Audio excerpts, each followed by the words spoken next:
అందరికీ నమస్కారం అండి. మేము తమిళనాడులో ఉన్న వేలూరు దగ్గర ఉన్న శ్రీపురం గోల్డెన్ టెంపుల్కి వెళ్ళామండో. ఇక్కడ ఉన్న మహాలక్ష్మి అమ్మవారు 70 కేజీల బంగారు విగ్రహం చాలా అందంగా ఉన్నారండి.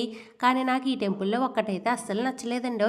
అదేంటో చెప్తాను. ముందుగా మన ఛానల్ ఎవరైనా కొత్తగా చూస్తుంటే సబ్స్క్రైబ్ చేసుకుని నాకు సపోర్ట్ చేయండి.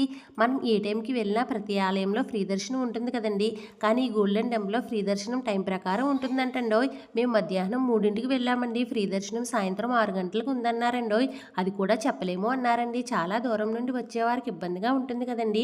టికెట్ అంటే 20 రూపాయలు 50 రూపాయలు ఉంటుంది అనుకున్నామండి. కానీ ఒక మనిషికి 150 రూపాయలు టికెట్ అంటండి. అమ్మవారి కుంకుమ పూజ చేయించుకుంటే 500 రూపాయలు టికెట్ అంటండి.